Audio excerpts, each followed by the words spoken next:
Hey guys, tonight we slip down to the Nile at dusk. The bank glows like warm bronze. Reeds tickle your ankles. The water hushes against clay and stone. A heron lifts, slow and sure. The sun melts behind date palms, thin as a coin. Smoke from dinner fires smells like bread and sweet onion. You stand there and listen. You feel the day unclench. We're about to wander through life in ancient Egypt. The lull of the Nile. We will move slowly. We will let the river set the pace. Quick reality check. Though, you probably won't survive this without a canteen, a hat, and a very flexible attitude about sand in your shoes. This place is kind, but the sun is a drama queen. So, before you get comfortable, take a moment to like the video and subscribe, but only if you genuinely enjoy what I do here. And please tell me where you are and what time it is right now. I love seeing our little map light up. Now, dim the lights. Maybe turn on a fan for that soft background hum. And let's ease into tonight's journey together. You step onto a reed-fringed path. Your sandals press prints in soft dust. A boy runs past with a hoop. His head is shaved except for a little lock. He grins and vanishes around a mud brick wall. A dog with a curled tail trots by, nose low, important and busy. Someone laughs in a courtyard. A jar thumps the ground. The air tastes like clay and sweetness. The river lies ahead, wide and calm. It slides north, slow and heavy. It always slides north.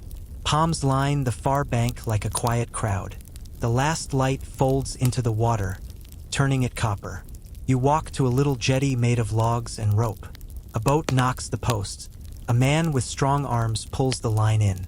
He nods at you. You nod back, trying to look cool and not trip.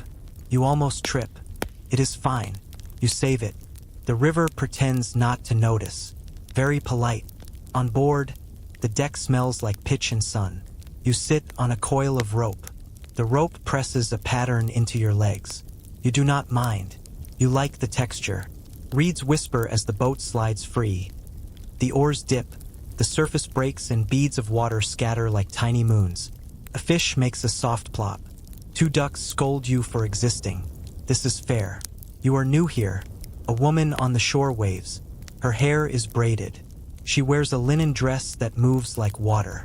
She laughs and taps coal around her eyes. The line looks bold and smooth. You know the look. It is not just fashion.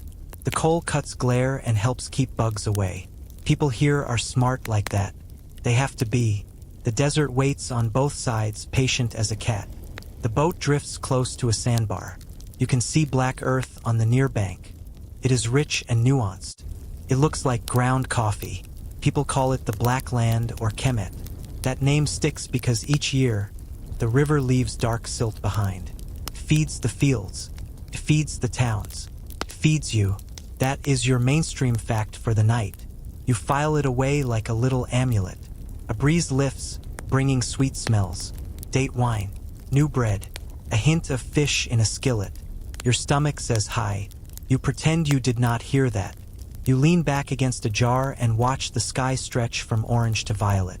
Stars blink on, small at first, then more, like someone pokes holes in a dark cloth. The fan on your night table at home would love this breeze. You let it comb your hair. You touch the rim of the jar. The clay feels cool, carries a faint whisper of the kiln. You turn it a little to listen with your palm. People made this with river mud and straw. It is strong and straightforward. It holds water like the river is tucked inside. A minor miracle you can pick up. You try not to drop it. You like being invited back. From a house near the bank, music rises. A flute, a drum, a soft clap. A couple dances in the open court. On their heads sit little cones of perfume. They look like scoops of wax. They will melt slowly, smelling like lilies and myrrh. It is a quirky sight. It is also a quirky fact. People loved the scent here. They wore it on their heads at parties. Historians still argue whether the cones were real, melting fat, or just symbols in art. But your nose votes real right now. The air turns sweet. You sigh. Scent, music, water, sky. It is a four-piece lullaby. A frog croaks near your foot. You look down and meet two gold eyes. The frog has no notes on personal space. It blinks, then hops into the river with a tiny splash. You smile. Your shoulders drop. The night is soft. The banks feel close. You could reach out and touch both at once. The world narrows to this, to oars, to reeds, to the whisper in your ear that says, slow down. A beetle lands on the deck and pushes a bit of dung the size of itself. You cheer inside. Tiny hero. It rolls the ball to the rail and drops it like a pro. Somewhere, the beetle community hands out medals. You lean your head back. The stars move. The boat moves. You move. You feel tiny, and it feels perfect. Joke number 2 sneaks in as a thought. You look at your sandals. Sand looks back at you. Sand is not just sand here. It is a lifestyle. It has a degree in finding socks you have not even packed. Good job, sand. You win again. You brush your foot and give up. It is fine. It is part of the set. The ferryman points with his chin. On the far bank, mud brick houses glow with small lamps. Roofs are flat. People sit up there to catch a breeze. A cat stretches long and perfect along the wall. A jar sits ready near a stair. The lamp inside flutters. A child leans on the rail and watches for you. You lift your hand. They lift theirs. You share a quiet hello that crosses the water without effort. You smell wet straw and a hint of cattle. You hear a low bell. You hear a soft splash and a hush that might be a crocodile somewhere far off. You decide it is far off. We are not doing that tonight. Not with those teeth. You pull your shawl close. The night air feels close to your skin, warm and kind. Your mind does a small math. This river is a long spine. Villages sit like beads on a string. Boats carry people, grain, and gossip. You think about the path of water from south to north. You think about how it holds this place together. It is powerful. It does not brag. It just flows. You like that. The ferryman hums. You match him, low and soft. The song goes nowhere fast. Perfect. You drift. You watch. You breathe. You tuck one more note into your pocket. People here use simple things well. Mud, straw, reeds, stone, wind. It is craft and care. It is patience in pieces you can hold. You picture a feast. You think of those perfume cones again, glowing like moons. You imagine trying one on your own head. Joke number 3. You would last 6 minutes before the thing slid into your eye and you blinked like a confused owl. Please leave it to the pros. You stick with the breeze. It suits you. A thin moon lifts over the palms. The boat nudges the bank. The ferryman ties the rope with a quick fold. You step off. The mud gives a soft kiss to your heel. You smile. The reed path waits. The night waits. The river keeps a slow beat, like a heart behind a wall. You follow it. You are in. You follow the bank as the river deepens in the dark. The water looks taller, fuller. It licks at grass it could not reach last week. Someone says the word like a toast. Quay. The flood season. The word rides the night like a warm raft. A guard waves you toward a stone doorway cut into the bank. The air inside feels cool and damp. Your steps tap down into a shaft. The walls shine with a thin skin of water. You hear the river breathe below, slow and strong. You reach a ledge and look down into a long stair of stone. The steps run right into the Nile. Numbers and short lines are cut along the side. This is a Nilometer. It is the old-school version of a weather app. No push alerts, just honest water and careful marks. A priest in clean linen kneels by the edge. He lowers a knotted cord. He counts in cubits and palms. A scribe watches. The scribe holds a wet clay tablet. His reed pen hangs like a bird on a wire. The water kisses the last step and then climbs one more finger. The priest nods. The scribe nods. They do not high-five. They are dignified. Also, their pen is busy. You crouch and let your hand hover over the surface. The air smells like metal, mud, and green things. The priest points to a mark. A good flood sits near this line. Too low and crops suffer. Too high and the banks break. People lose fields and maybe homes. Balance is the quiet hero here. Finding it is the trick. You come back up into the night. The river stands a little taller after that measure. Out on the current, a palm log floats by like a sleepy crocodile. We are still not hugging it. On the far roof, a watcher leans into the sky. He waits for a star. When the star Sirius pops up just before dawn, people cheer. It is the first sparkle of the flood's own season. The dog star comes, and then the water comes, and then the fields get ready. That is a mainstream fact. People here tie time to the river and to the sky. You walk along a raised path. The land on each side dips into soft, dark water. The flood fans out. It pours over fields and fills the little canals. It leaves a blanket of black silt that looks like chocolate and smells like rain. Earlier, you saw the rich earth from the boat. Now you feel it in your toes. It squishes, coats your sandals. Joke 1. Your sandals are now part farmer, part cake. A boy rides a small raft and grins at you. He poles along with a date palm stick.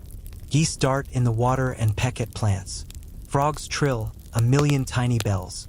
You think of the frog that stared at you on the deck. Frogs mean life here. When the flood comes, frogs appear in huge numbers. People wear frog amulets for luck and babies. It is a quirky tidbit, but also sweet. The goddess Hecate, the frog lady, smiles on this chorus. The flood has its map. It rises in the south first. It moves north day by day. Far away, rains fall on highlands you cannot see. That water runs into 2 big rivers, then into this one. You do not meet those storms. You meet their echo. You feel awe. You also think small. You like both. You pass a shrine on a little island. A statue of Happy sits there. His belly is round like a whole river. He holds a lotus and a papyrus. He ties them in a knot, like a belt that brings Upper and Lower Egypt together. People set small bowls there. Beer, bread, figs. Not a feast, just thanks. The priests say Knum, the ram-headed god, shapes people on a clay wheel and guards the river's source. You picture a divine potter spinning a jar, your life. The thought settles like warm sand. You look at your hands. They feel simple and good. Near the shrine gate, a carved rock leans against the wall.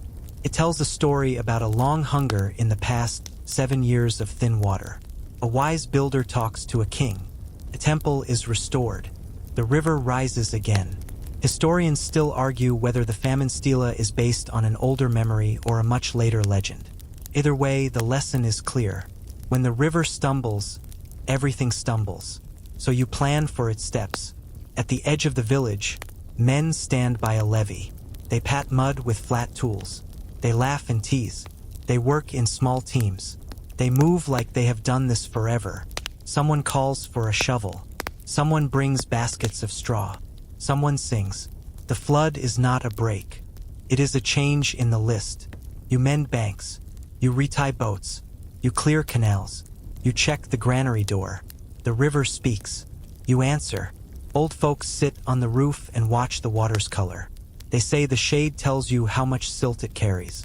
They say brown is fine and black is best. They say gray is shy. You nod like you understand water fashion. Joke 2. You pretend to read color like a sommelier. Bold silt notes, with a hint of goose. You do not say it out loud. You like being invited back. A girl holds a rod.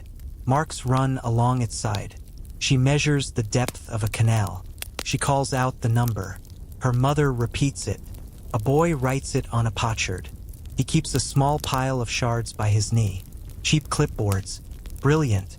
That is simple science. That is also daily care.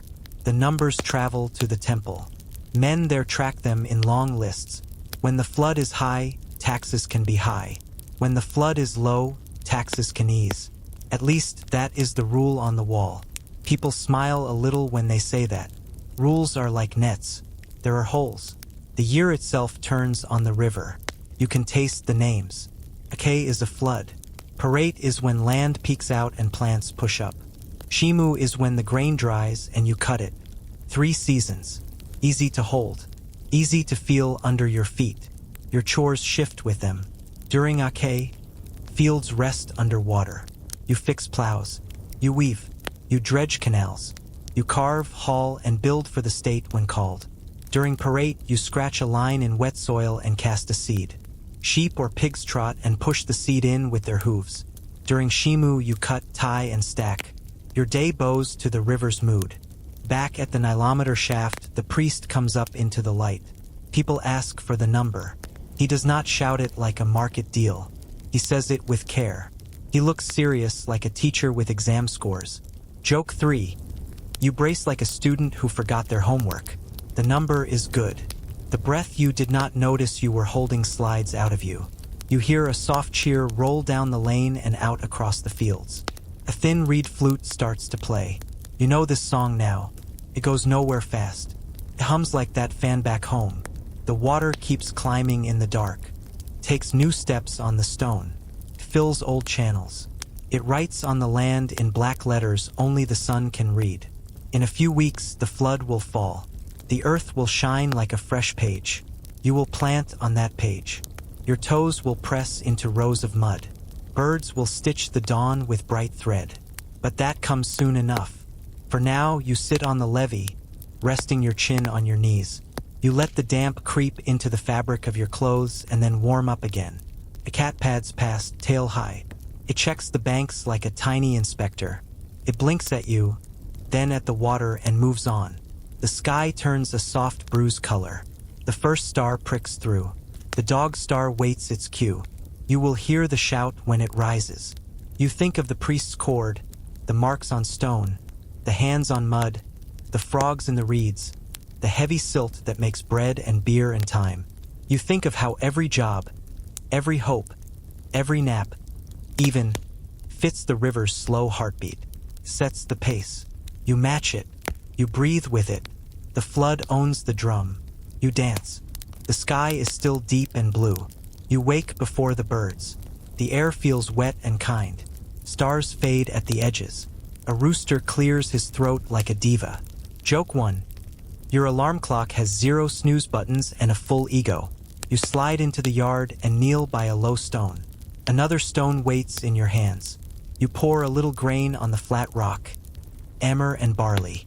You push the top stone back and forth. It hums under your palms. The grain breaks, turns into a meal. You can smell toast even before it heats up. Bits of chaff stick to your fingers. Your arms are warm. Your breath makes small white clouds in the cool. A girl beside you grinds too. You match her pace. You both find a rhythm that feels like strolling. This is how breakfast begins. This is also how pay works. People take rations in grain. They eat it, trade it, and save it. That is a mainstream fact. If you want bread later, you grind now. You tip the powder into a basket. Your hands glow with dust. You lick a finger. Tastes like sweet straw.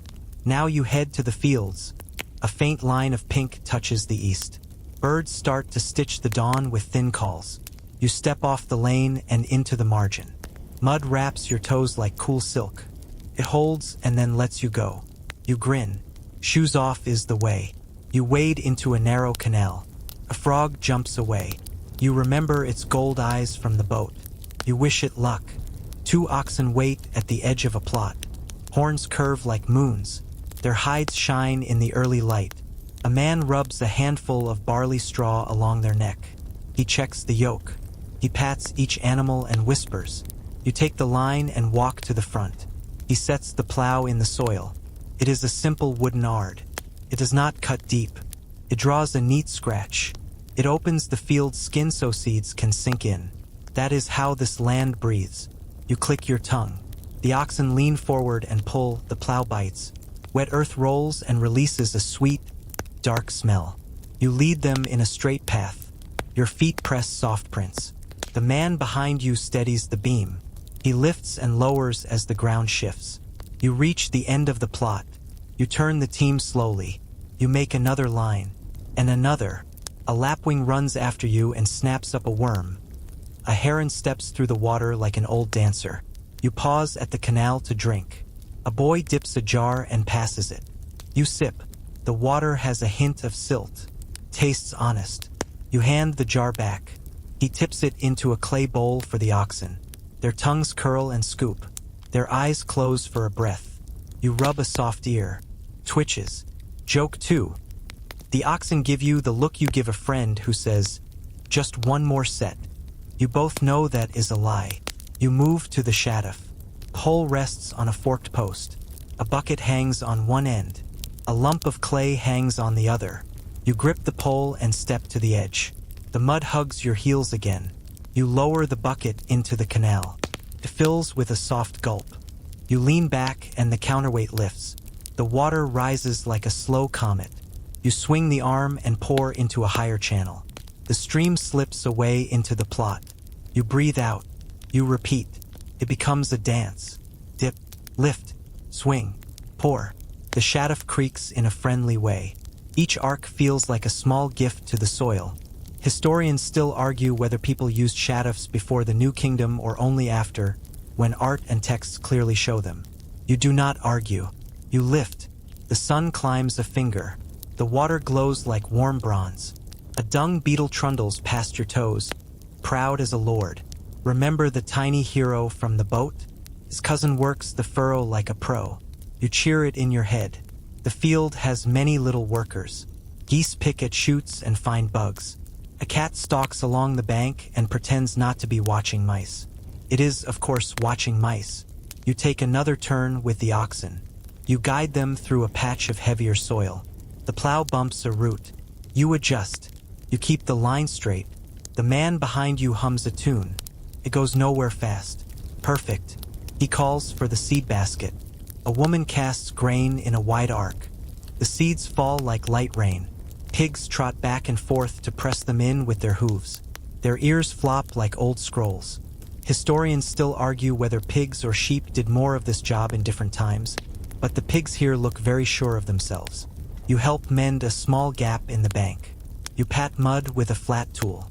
You add straw and clay. You stomp it with your heels. It holds. Water sits where it should sit. You wipe your hands on your kilt. You taste salt on your lip. You sip from the jar again. A thin breeze lifts the edge of your linen. A woman laughs and shows her palms. They are gray with meal. Her teeth flash as she grins. You grin back. Quirky tidbit. Early bread here often holds a little grit from the stone. Grinding wears down the quern. Bits slip in. Over time, teeth wear too. You try not to crunch. You chew on the idea instead. It makes you respect soft porridge. The sun starts to warm your shoulders. You tuck a cloth under the yoke to keep the oxen from rubbing raw. You smear a touch of oil on a dry patch of wood. The leather thong gets a tug and a nod. Everything here is care and minor fixes. A frayed rope. A loose peg. You do not wait. You mend. A stretch of field lies ready for water. You walk the channel and clear a plug of reeds. The flow slides in and spreads like a fan. Creeps between ridges. Defines the lowest places and curls there. Then sinks. You watch the line of wet move forward. You feel calm rise with it. Basin by basin, the land drinks. This is the old irrigation plan. Level plots. Low walls. Spread water slowly. That is another mainstream fact. It is clever. It uses gravity and patience, two tools you can always find. Joke 3. You try to look cool during your next shaduf swing and splash your legs instead. You call it a spa treatment. The field does not mind. Your calves feel awake. Your pride will recover in time. A far thump rolls across the land. Someone beats a wooden clapper. It is a scarecrow with sound. Birds lift for a moment and then settle again. You grin. The field is full of small deals. You shoo. You feed. You share. You do not waste anger on a goose that wants a snack. You plant a little extra and guard what you can. The light turns honey gold. The crew pauses for a mouthful of porridge and a date. You bite and close your eyes. Sweet, soft, warm. The taste kisses that line of salt still on your lip. You lean back on your elbows. The mud cools your heels again. You watch the oxen chew and blink. You let your chest rise and fall with theirs. Clouds of tiny gnats drift in the shade. You fan them away with a palm frond. You rub a line of coal on your eyes like the woman on the shore. Cuts the shine. Keeps the bugs honest. You blink. The edge of the field shivers with heat. The day is here.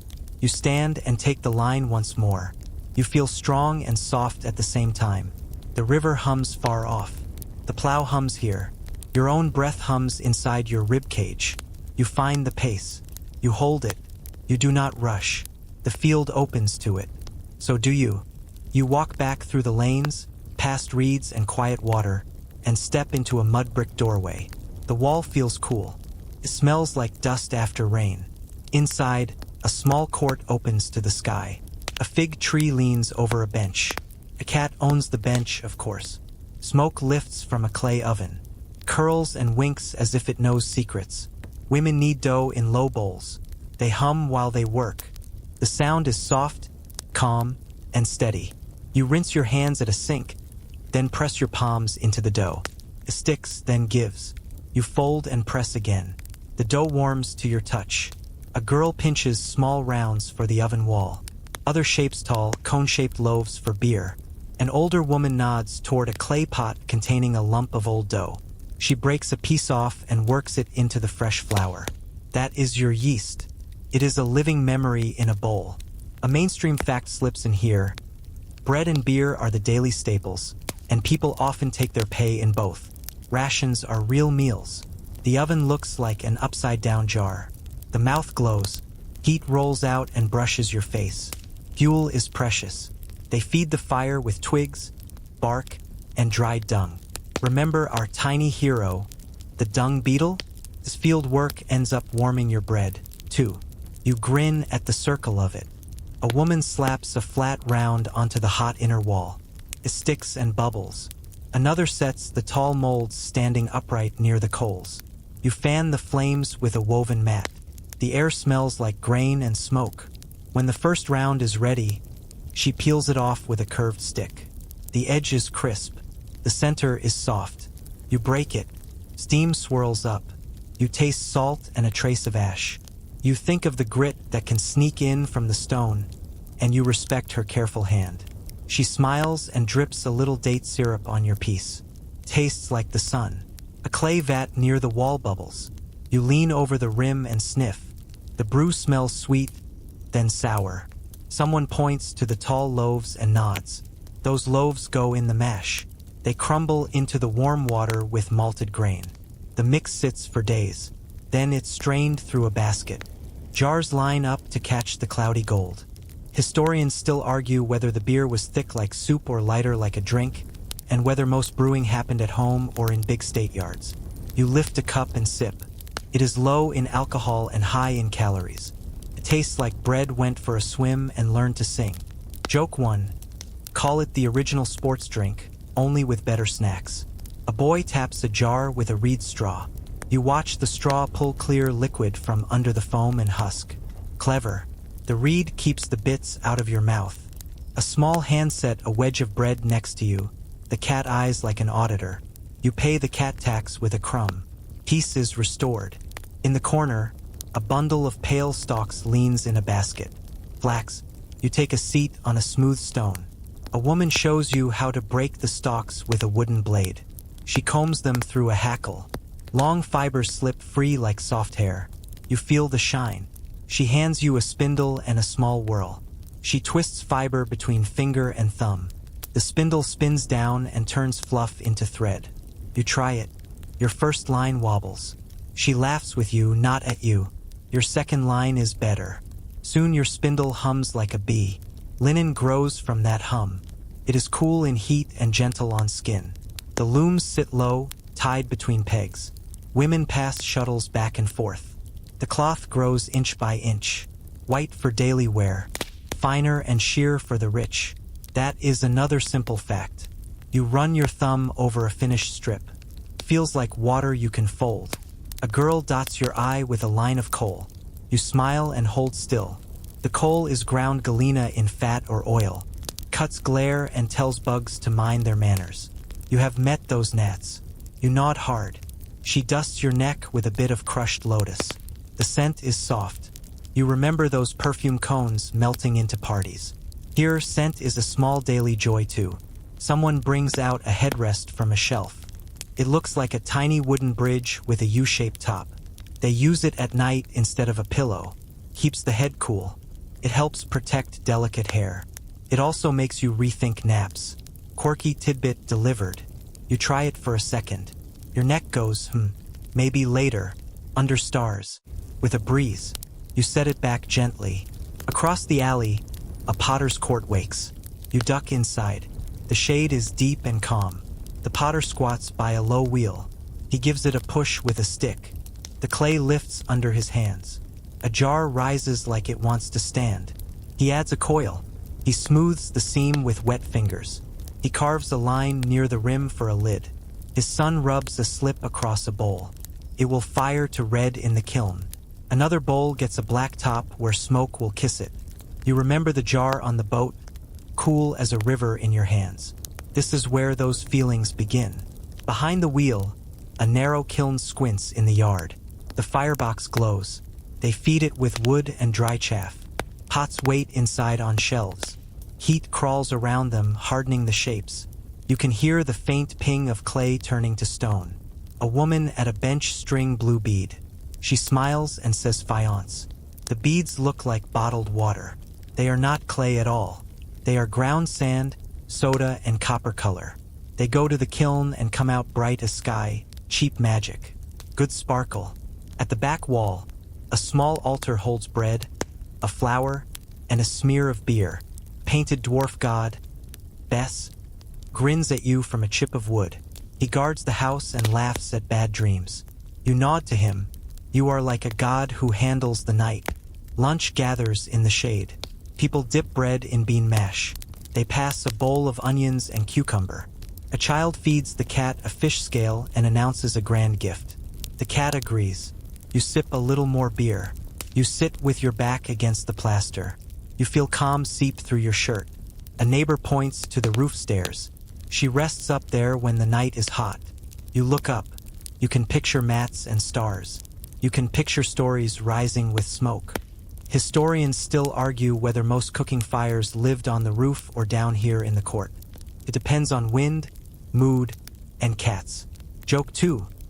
The cat votes both as long as the fish falls either way. In a side room, baskets sit full of figs and lentils. Jars hold oil and honey. A mark sits on each jar. It shows who paid and who owns. People mind their stores. Flood time can be kind, can also surprise. You run a hand over a cool jar belly. You remember the nilometer steps. You remember the priest's cord. Planning is a love here. The bread woman pulls the last round and grins. She paints a few loaves with beer and honey. She sprinkles a dust of sesame. She calls them party bread. Your eyes widen. Joke 3. You try to look casual and fail. You take one slow bite. You let it sit on your tongue.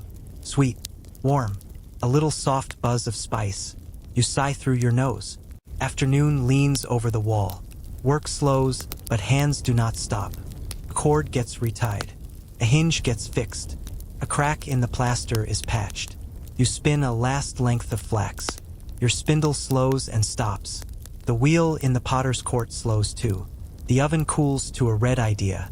Wood smoke thins to a thread. Voices soften. The house holds you for a breath.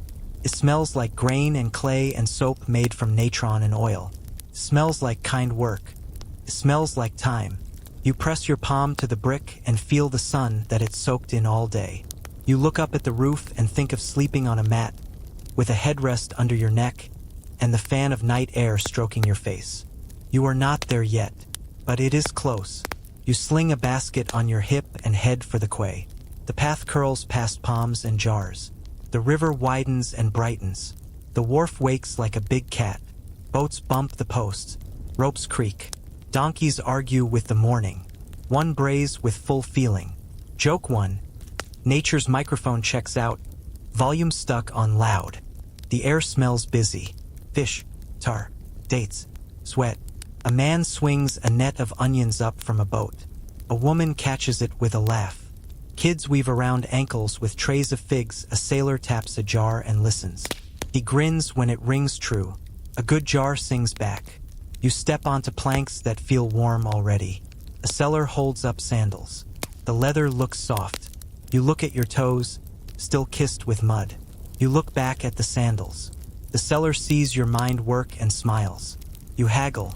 Your haggling face is a mix of squint and shrug. Joke 2, you call it your I love a discount look. He nods at your basket. Bread for leather? You shake your head, then nod half, then trade bread plus a little thread you spun. You both feel clever. Trade here is a mix and match. Grain, cloth, fish, oil. It all flows like the river. A scribe sits under a shade cloth near the big warehouse. The roof is high. The door is wide. He has a wooden pallet with 2 paint wells, one for black and one for red. His reed brush rests in his palm.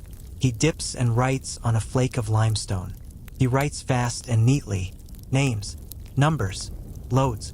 The record hums under his hand. That is a mainstream fact. Scribes keep the state breathing. They track taxes, work, and stores. Without lines on shards and papyrus, boats would drift and granaries would guess. A farmer drags a sack of grain to the scale. The sack looks like a hippo trying to nap. Workers hoist it onto a beam. They hang stone weights from the other side. The stones are smooth and carved with marks. They say Deben. That is a unit of weight. A clerk pours grain into a standard basket. He says Hecate. That is a measure of volume. The scribe says the number and makes a small red mark for the total. The farmer nods, neither happy nor sad, just the face of someone who has seen many floods. You remember the Nilometer. You remember that good number. It lives here now in these sacks and lines. You carry your own small sack to the desk. It is a tax in kind. You plant, you harvest, you share. You set it down and feel your shoulders sing. The clerk mutters and weighs. The scribe writes your name on an ostrakhan, a potsherd, and presses it into your hand. Receipt secured. Try not to drop it or use it as a coaster. You grin and tuck it away. He shows you a scrap from his training days. It is covered with the exact phrase over and over. I will write well. I will write well. The letters march like little geese. He rolls his eyes and smiles. You hand it back with care. His palette carries black for words and red for headings and warnings. You are warned.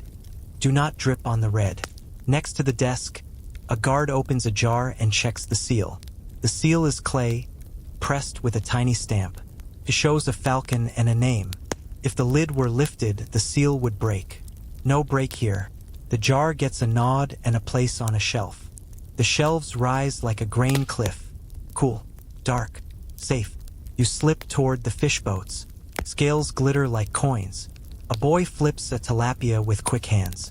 He slides it into a basket lined with wet leaves. You ask the price. He points at your new sandals. You laugh. You offer onions. He counters with dates. You meet in the middle with a small jar of oil. Feels fair. Historians still argue over whether prices were set by the state or determined by haggling, and whether markets were held on fixed days or ran all week. Today, it feels like listening and small nods do the work. A potter from upriver shows blue beads in a bowl. Faience again, bright as sky.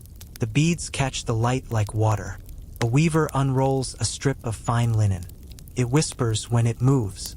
A carpenter sets down carved spoons. One looks like a girl swimming, holding a bowl. It is strange and pretty at once. He says it will hold scent or coal. You picture that perfume cone melting on hair at a party. You catch a faint whiff of lotus, and your mouth tips into a smile. You pass a table with lumps of natron. It looks like chalk, tastes like the sea. People clean with it. They dry fish with it. They mix it into soap. You buy a small bag and tie it with a twist of fiber. Practical magic, powdered. A man in a bright kilt walks the pier. He wears a short staff and a careful face. He reads the scribe's shard and nods. He speaks about a road that needs patchwork. He says teams will gather next week. You hear corvée and think of steady hands on a levee. The word mot drifts through your ear. Order. Balance. The wharf is loud, but the idea hums under it. Everyone here knows their thread on the net. A boy bumps your hip and almost knocks your ostrakhan. He gasps. You catch it. The scribe across the way lifts a brow like a blade.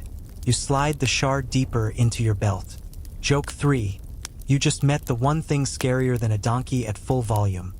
A scribe who saw you almost smudge his neat line. You lean against a post and watch a school group shuffle by. Little ones carry tiny pallets.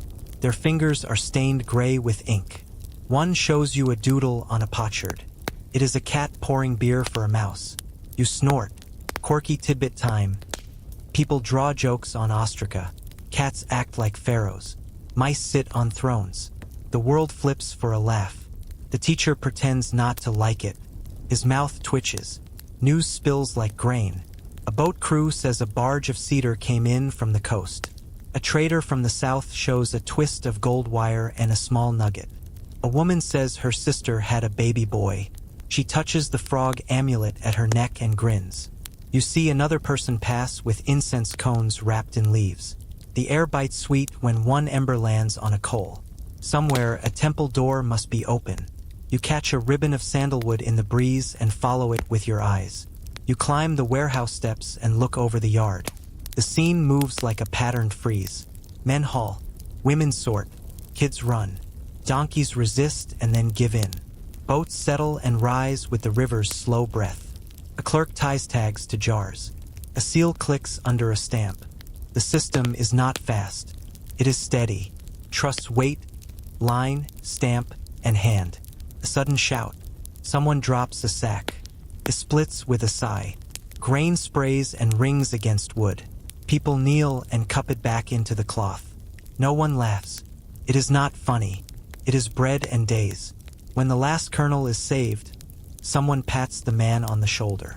The scribe marks both the loss and the gift. The red ink makes a note. You look at his face. He is not cruel. He is careful. You buy a reed pen and a small limestone flake. For practice, you tell yourself. You write your name.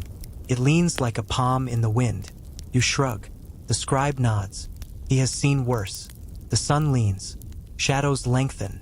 The heat grows gentle. A singer with a frame drum taps out a beat. People sway as they work. You taste a date and let sugar sit on your tongue. The river licks the posts and hums. Far off, a low wall towers beyond the docks. Pylons. Flags lift above them and snap. Incense threads drift this way. Your feet know where you go next, even before your head says it. You tuck your shard and your pen. You lift your basket. You step off the plank and back onto earth. You follow the ribbon of scent to the great gate. 2 pylons rise like cliffs. Flagpoles stand tall. Banners snap in the light breeze. The walls glow with paint. A pharaoh lifts a mace the size of your whole day. Gods receive offerings in neat rows. You pass a pair of stone lions and step over a tall sill. You try to copy the royal stride and almost trip on the threshold. The statue nearby pretends not to notice. Very polite. Inside, the air cools. The sun slips into strips. Stone swallows sound. Your feet learn to whisper. Columns grow around you, thick as tree trunks. Their tops bloom like lotus and papyrus. The roof rests low. It holds a sky of stars cut in deep blue. Smoke curls from bronze burners. It smells like cedar and honey, like myrrh and warm sugar, an ancient air freshener. Side effects may include calm and a sudden need to speak in a hush. Priests pass in clean linen. Their heads shine with a fresh shave. You catch a breath of natron on their skin. Remember that bag of natron you tied at the quay? Here it turns to purity. They wash in a sacred lake before they work. They carry trays piled with bread, lettuce, and figs. A jar of beer rides steady in one arm. A goose lies in neat white feathers on a board. This is a mainstream fact. Each day, priests wake the god statue, wash it with pure water, anoint it with oils, dress it in fine linen, and set food on the table. Only they and the king may step past the last door. Most people stop here in the court. You join the crowd at the edge. People raise their hands. People leave small gifts. A girl places a clay ear on a ledge. It is a votive, says, "Please hear me." Her mother runs her hand through her hair and smiles. A man leans over a stela and reads his own carved words. He asks about his father's health. He leaves a drop of beer on the stone. The beer runs like amber and stops. He waits, then bows. The temple is also a town inside a town. Storerooms line the side. Scribes sit at low desks. They tally bread, oil, incense, and cloth. Gardens spread out near the lake. Trees shade beds of herbs. You can see coriander, mint, and flax. The gardeners move slowly and surely. They know each leaf like a friend. Temples own fields, herds, and workshops. They pay crews, feed festivals, and keep stores safe. That is part of the engine that keeps this place steady.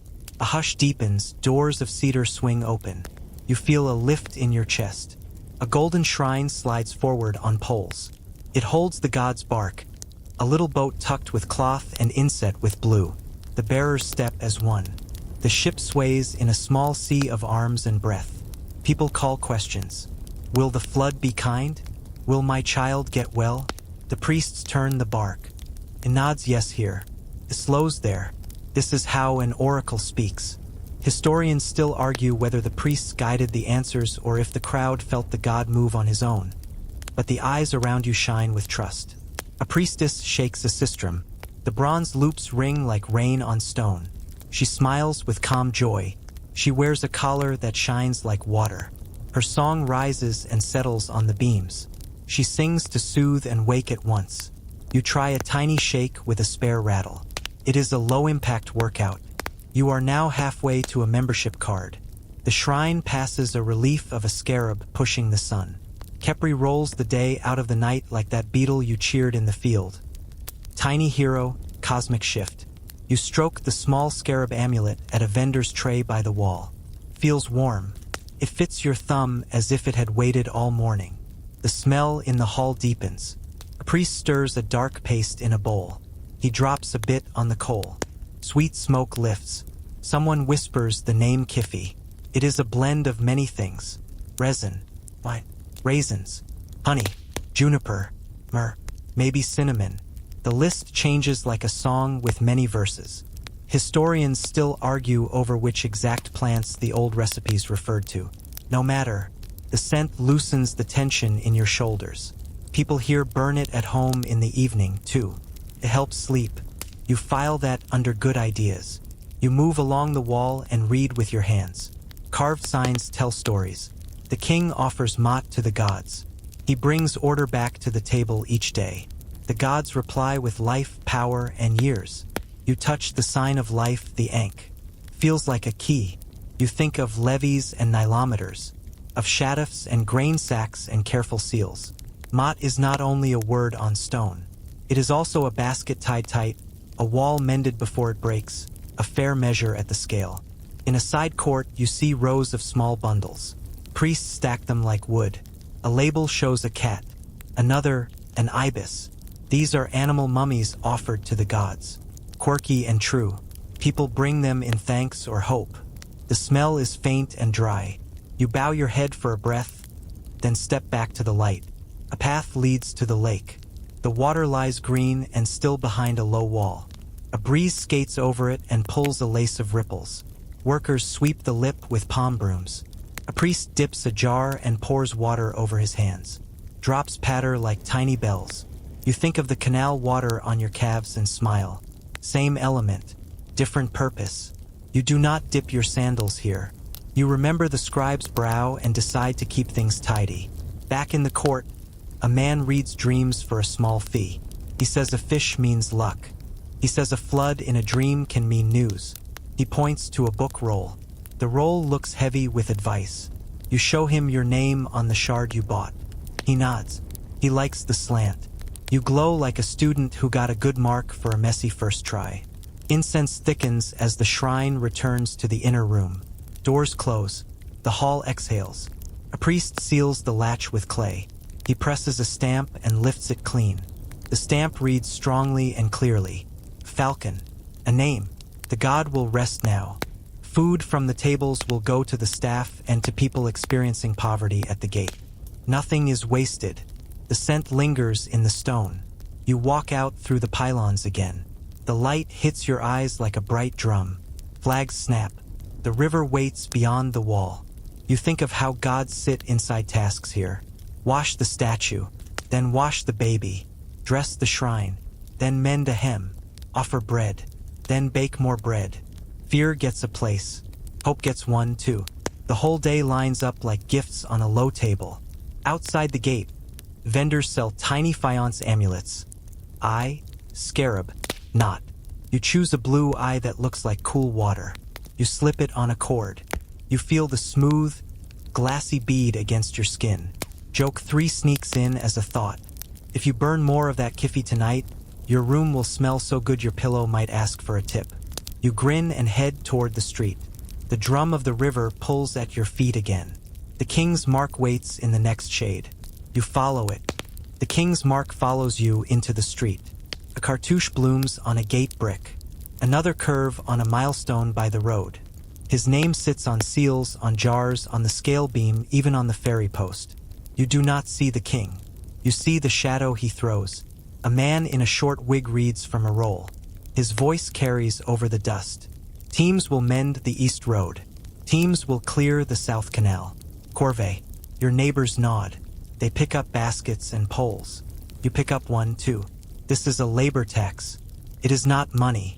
It is days of your back. That is a plain fact. The overseer holds a tally stick. He marks each person as they pass. Bread and beer rations wait under a cloth. Work and food hold hands. You walk the road and feel the loose stones shift under your feet. Donkeys step carefully. Men pour new gravel from woven baskets. Women pass jars from shade to shade. A boy fans the water skin as if it has feelings. Joke 1. You eye the shade like a cat eyes a warm chair. You will pounce at the break. A scribe sits on a crate, legs crossed, palette ready. He writes the roster. He counts the baskets filled. He notes who came and who did not. He wears a small amulet of the goddess Mot at his throat. It hangs like a feather. Truth and order rest there. The overseer lifts the feather with one finger and grins. Keep the line straight, he says. You nod. You keep the line straight. At noon, the crew spreads under a sycamore. A man thanks the king for bread. He means the system. He represents the fields. He means the flood. He means all of it tied with the cartouche. You chew a crust and swallow. You look at your bowl. You think about how divine rule meets your lunchtime. It is not thunder. It is weigh this measure that mend here, stamp there. It is a quiet net. After the break, a herald in a bright sash walks up the road. His staff rings on stone. He stops and reads a new order. A ferry toll is set. A section of the river will be dredged next week. Boats must queue at the south quay. The scribe repeats it. The overseer nods and taps the tally stick on his palm. The stick makes a dry, steady beat. You ride the sound like a small boat. People say the king is Horus in flesh. They say he keeps Mot so the sun rises and the Nile knows its job. That is another plain fact of faith here. You feel that claim in your shins as you stomp dirt into a rut. You do not argue with the sun. You wear a hat. The road opens into a vast space with a low wall. A court sits under the shade of a big tree. 2 judges sit on mats. They wear clean linen.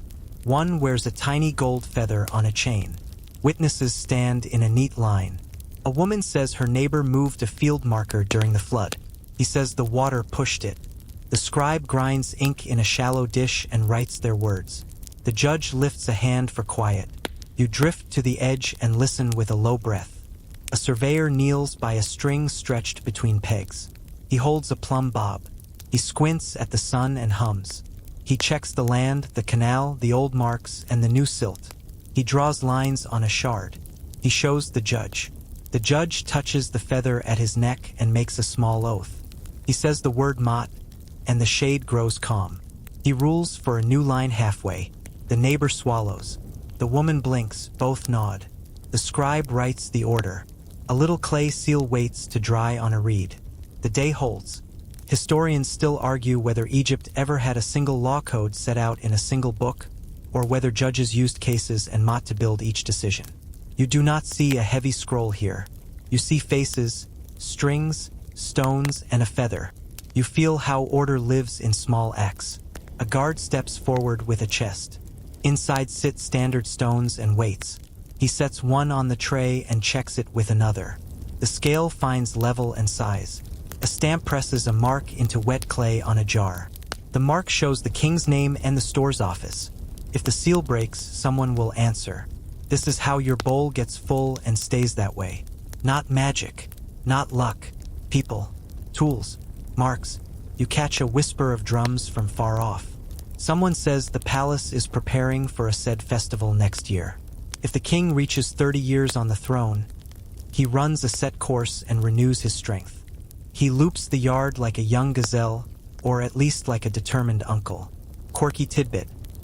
Old pictures show him racing in a tight kilt with flags at the corners. You picture training for that and stretch your calves in sympathy. Joke 2. You try one practice stride, and your knees file a formal complaint. A small boy tugs your sleeve. He shows you a bowl with a slip of text. It is a letter to the dead. His family placed one at a tomb last season. They asked a grandmother to help with a water fight at the canal. The story goes that the neighbor gave in after the letter worked. You smile. You do not test the claim. You let the mix of court and kin sit in your chest like a warm stone. Toward evening, you walk the new stretch. The gravel feels even. The canal beside it runs clean and quickly. Men lean on poles and talk about the next levee. A woman checks the water gate and ties it with fresh fiber. The scribe stretches his hand. Ink all day has kissed his fingers black. He flexes and smiles. You offer him a dab of oil. He rubs it in and sighs. Good trade.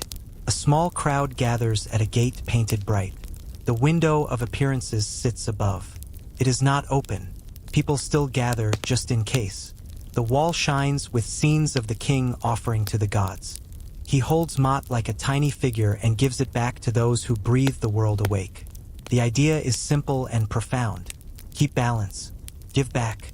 Receive. Repeat. You think of your Shaduf arc dip. Lift. Swing. Pour. Same loop. An older woman stands beside you, holding a reed fan.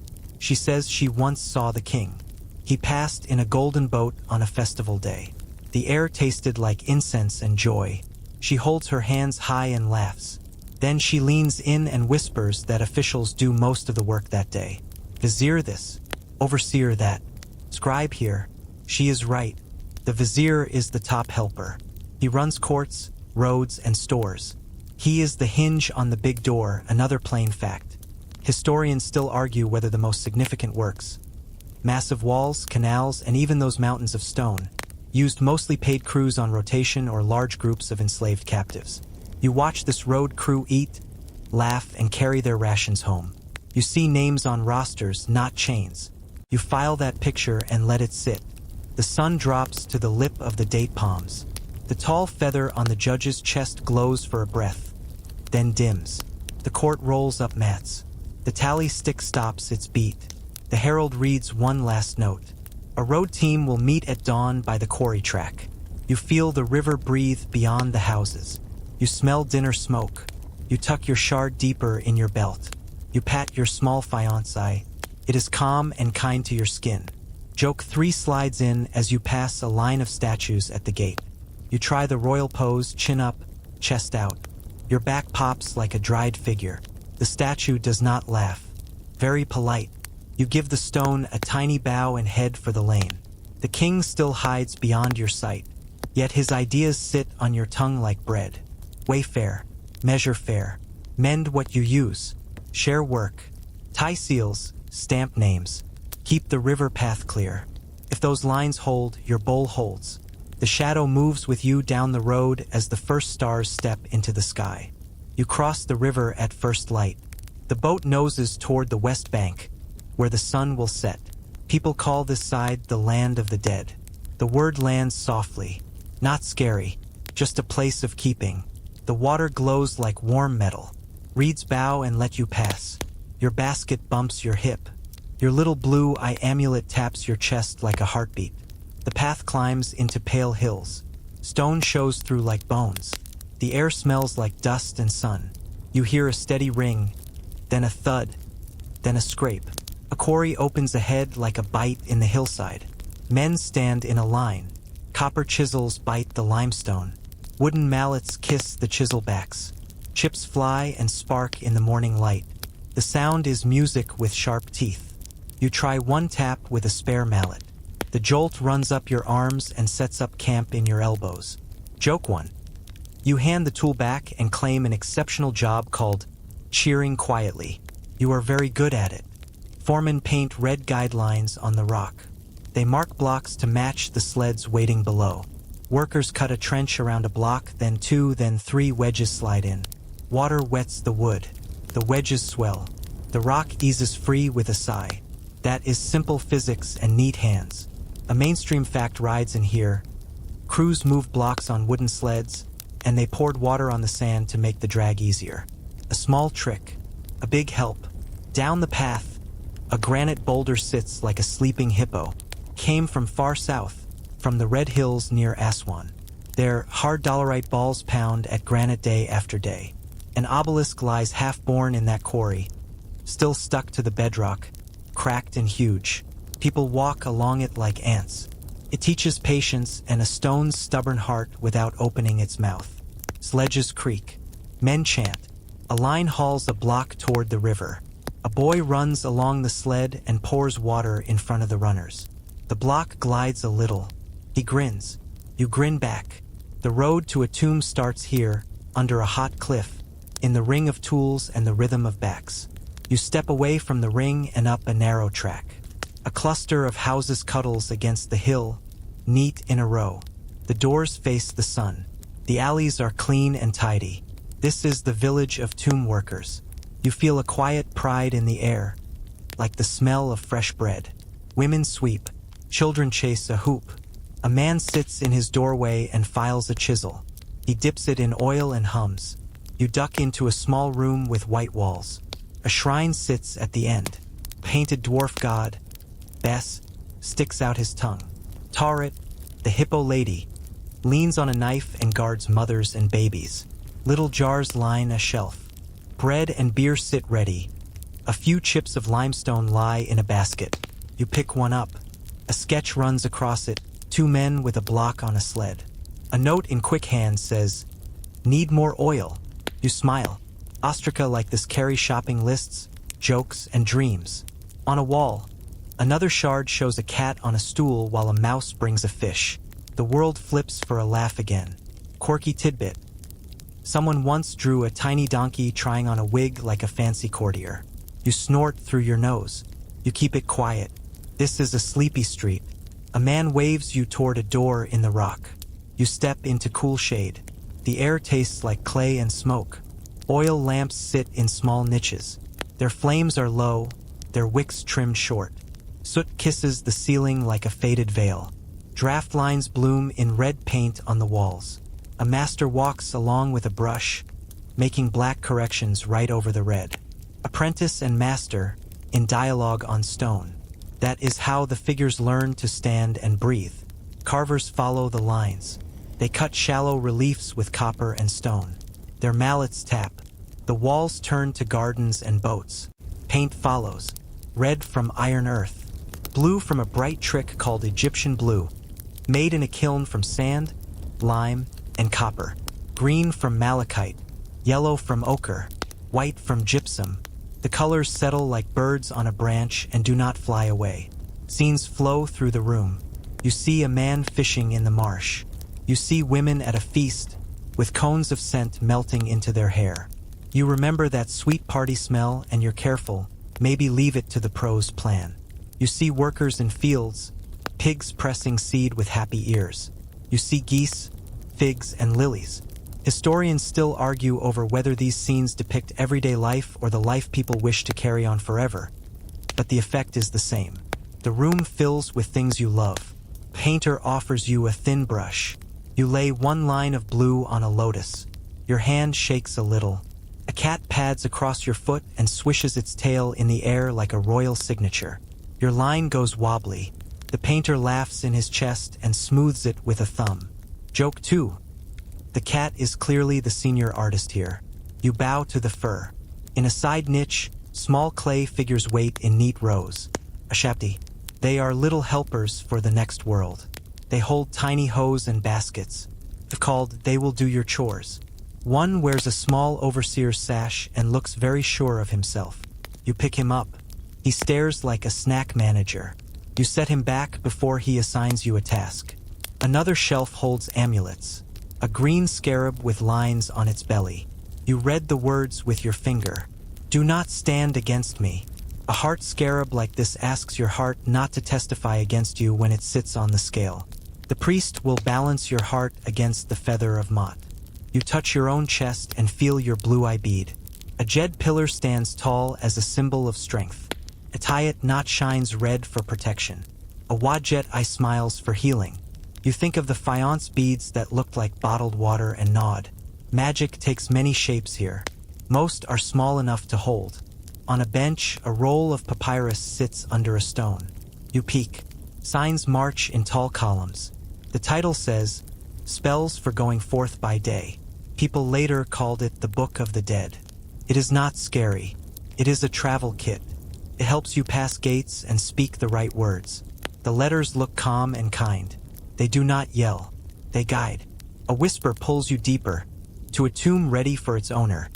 The floor gleams with fresh plaster. A wooden coffin lies on a sled. His face is smooth and painted.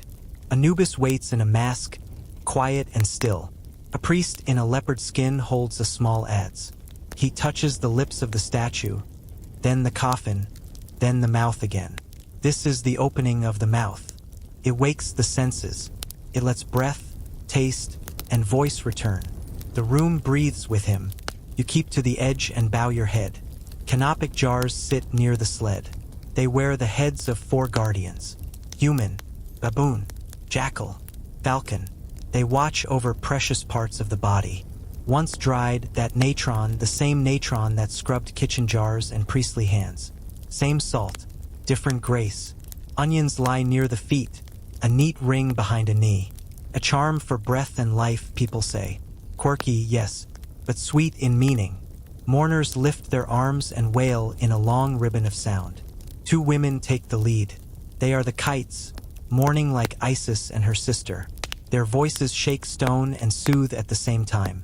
Someone sprinkles kifi on a coal. The scent rises, making the air taste like night. You feel your throat loosen and your shoulders fall. You think of sleep, not the dark kind, the kind with stars. Historians still argue whether tomb curses were meant as real threats to thieves or as sacred warnings for ritual purity. You run your hand over a panel with a stern line and a big eye. You read and hear more care than anger. Keep out. Keep safe. Keep order. The message has a cousin back in the court where judges weighed words under a tree.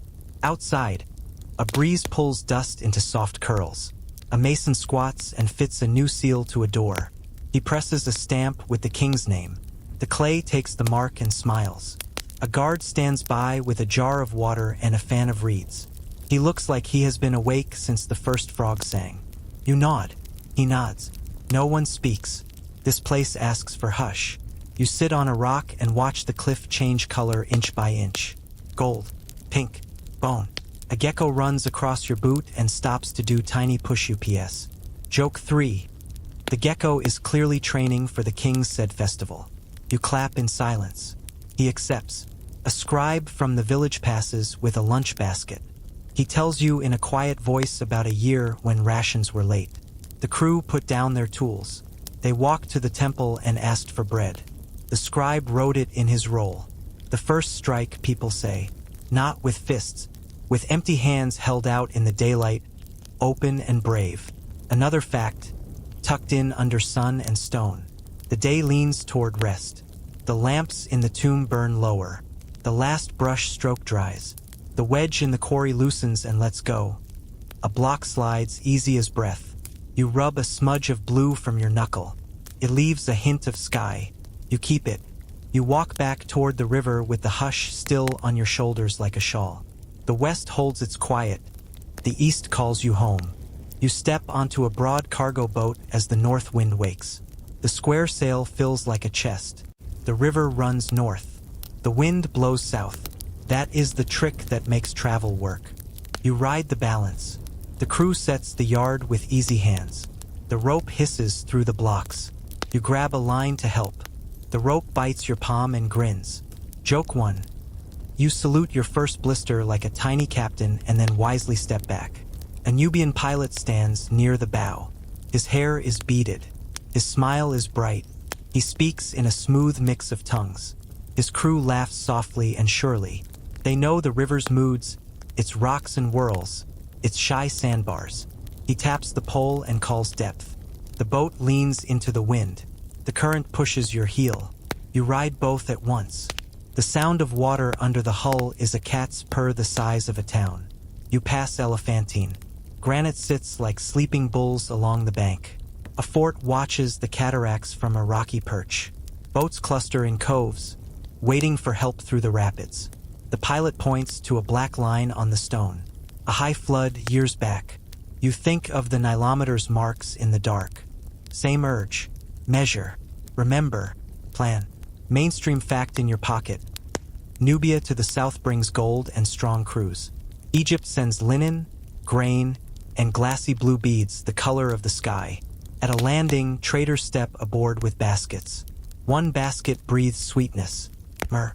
Another breathes lemon and pine. Frankincense. Sticky tears sit on leaves like little moons. You remember the kiffy smoke that wrapped the temple. This is the raw heart of that scent. You rub a tiny resin bead. Your fingers smell like warm dawn. Historians still argue whether Punt, the source of these sweet gifts, sat on the African shore of the Red Sea or across it in Arabia, and whether voyages happened often or only in bright bursts when the court pushed. The sailors here pat the sacks and smile. The smell is proof enough for a day. The pilot nods to a narrow inlet. A path climbs the eastern desert from there. Donkeys wait in a patient line. You shoulder your basket and step onto sand that glows like pale fire. The caravan leader lifts a hand. You set off at donkey pace. Joke 2. This is the original cruise control. The donkey knows the speed limit. You obey. The road slips into a dry valley. Dark hills fold close. The air tastes like salt and stone. A man in a wide belt rides ahead. He is Medjay. He knows the wells, the good shade, and the older paths. He carries a bow and a calm that cools your throat. He stops at a rock face and points. Names and prayers run across the surface. Chisel lines, red paint. Travelers carve them over hundreds of years. They ask Min, Lord of the Desert Roads, to open the way. They thank him when they return. You touch a sign, just a fingertip. You do not add your name. You carry the line in your head. A small shrine sits under a ledge. A little bread. A flower gone dry. A smear of resin. You set one bead of faience on the stone. It shines like water in the shade. The Medjay nods once. The caravan moves on. You pass a pair of men with heavy loads. Malachite and copper ore from the Sinai can travel this way, too. Then by boat. Over the eastern horizon, a mountain hides a temple to Hathor, Lady of Turquoise. Miners carve, we came safe, we go safe in the rock. They bring turquoise and copper home. That is a sturdy fact. It sits in your pocket like a smooth pebble. At midday, the caravan folds under a stand of acacia. Water skins hang from a tripod. A thin cloth shades them. The air under it feels cool and damp. You sip. The donkey sighs like a wise friend. Dates pass from hand to hand. Someone breaks a flat bread and sprinkles a little salt. A small monkey in a collar rides a sailor's shoulder. He steals your date and shoves it in his cheek with a scandalized look when you laugh. Quirky tidbit. Expeditions from the Red Sea sometimes came back with monkeys as gifts. This one has already learned the art of tax. By late light, you reach a well with a square lip. The water smells like the earth's breath. People lower jars with careful hands. A woman hums as she pulls a jar up, hand over hand. You think of the Shaduf rhythm. Dip, lift, swing, pour loops inside loops. The desert loves a steady pattern. Back on the river, the wind shifts. The pilot trims the sail. The crew sings a rowing song while the boat noses through tight turns. A boy taps a wooden clapper to keep time. The sound is quick and bright. It skips across the water. You try a verse without knowing the words. It feels like a smile made of air. Night folds in silk on stone. The sail comes down with a soft thud. The boat ties to a palm post on a quiet bank. A fire flickers in a bowl. Someone crumbles a pinch of myrrh on a coal. The smoke rises sweet and thin. You lay your head on your little wooden headrest.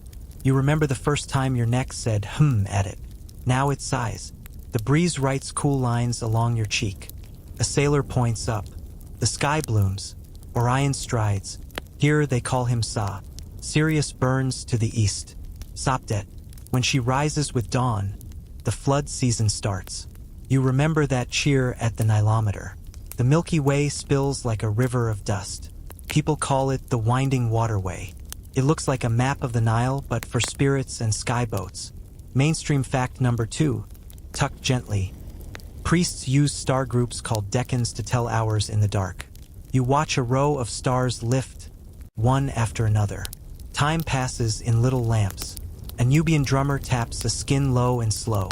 It beats like a big heart under your mat. He sings about the bend in the river near home. He sings about gold dust like the sun on a plate.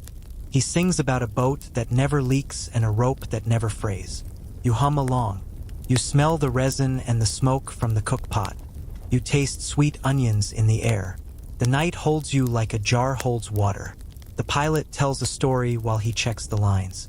Once, he says, they brought incense trees back with roots wrapped in baskets of Nile mud. They planted them in the temple courts. They tried to make punt bloom in Egypt. You picture a tree that smells like a hymn. You like that idea.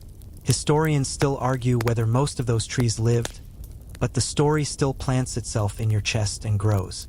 You roll on your side and rub your palm. The rope burn has cooled to a warm line. Joke 3. You now have a map of the river in your hand, 1 inch long, no fairy tolls. You close your fingers and keep it. A soft splash at the bank. A fish turns in the dark.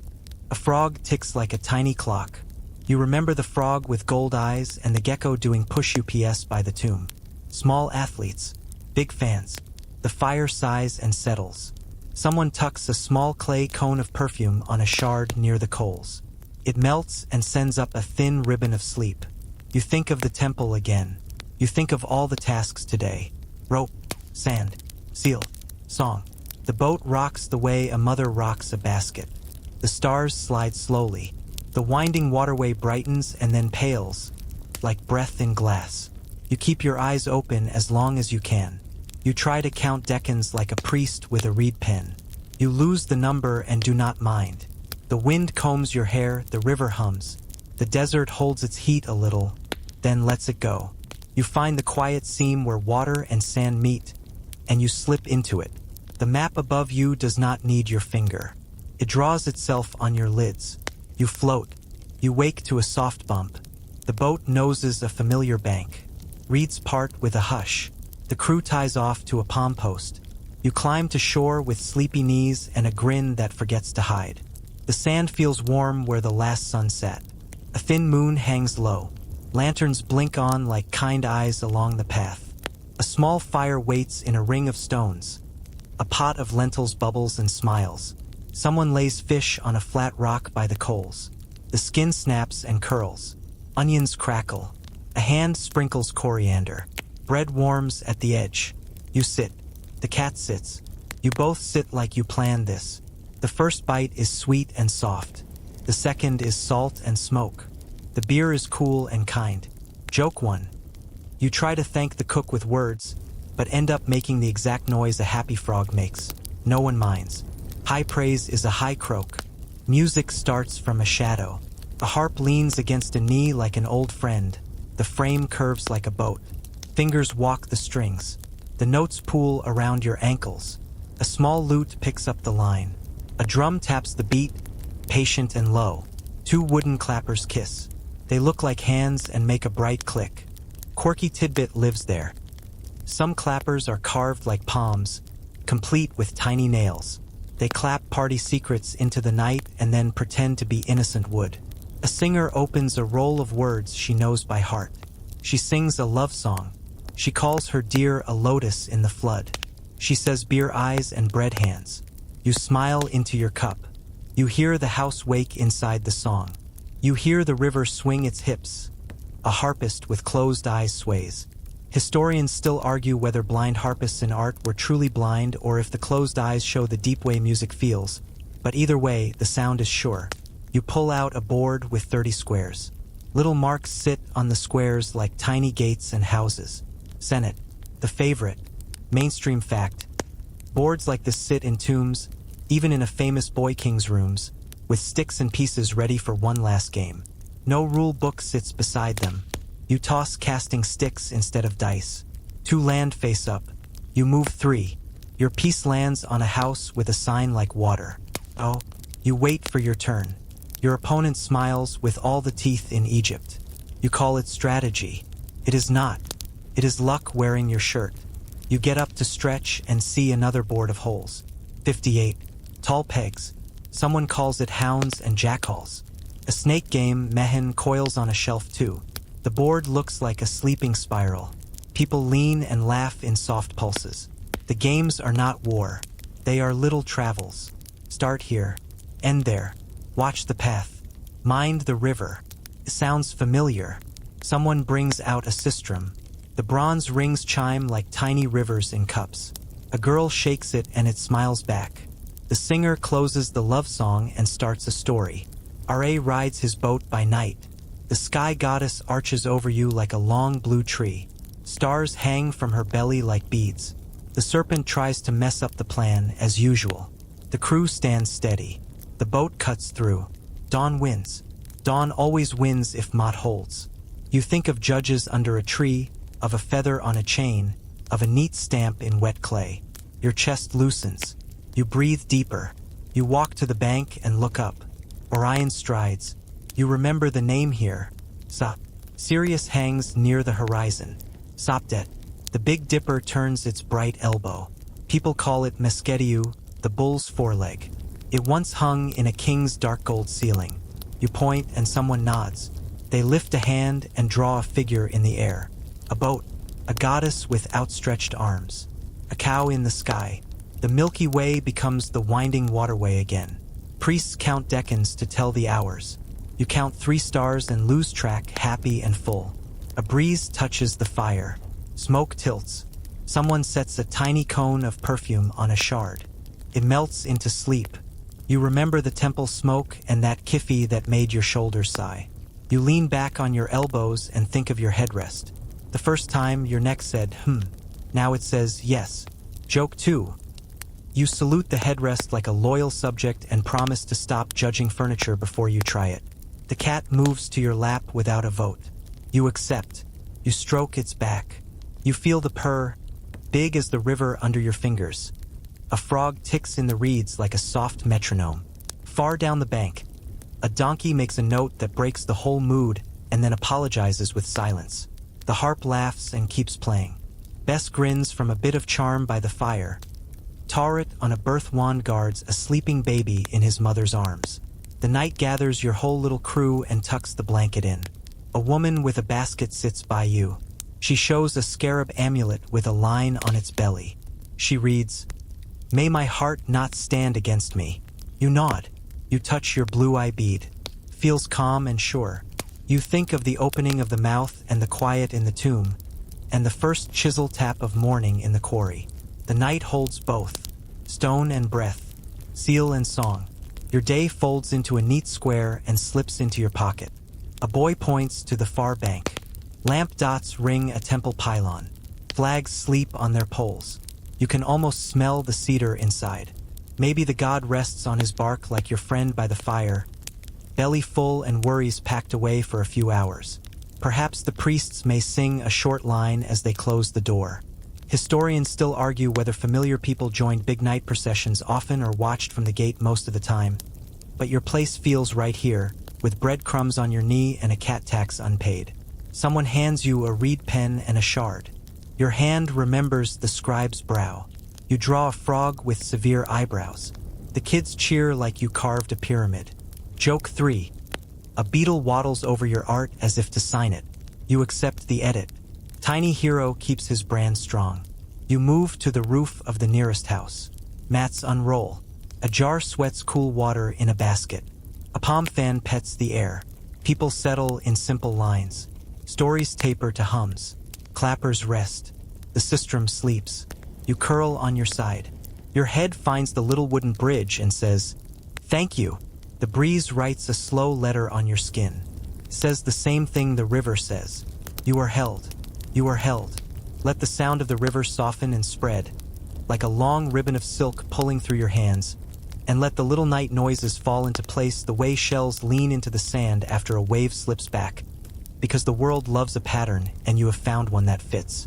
The bank is warm at your back, and the air carries that faint sweet braid of smoke, grain, and green water, and the stars seem close enough to touch, close enough to rest your gaze on without effort, and they drift very slowly, as if the sky itself is rocking you, as if the goddess above bends lower to shade your sleep.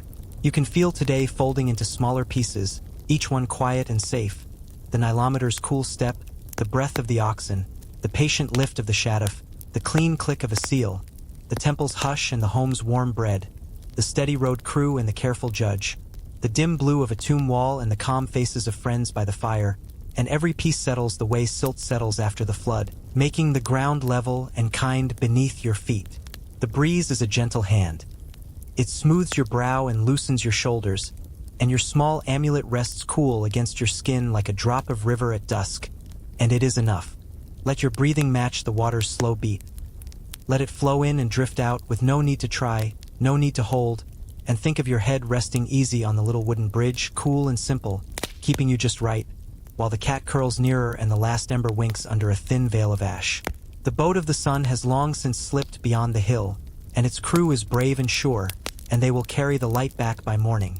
And until then the winding waterway shines above you, a path you do not need to take, a map you do not need to read, only a comfort, only a soft glow. You are safe on the bank. You are secure in the song. The river keeps its promise, and the night keeps its watch, and the long day is done, and you can let go.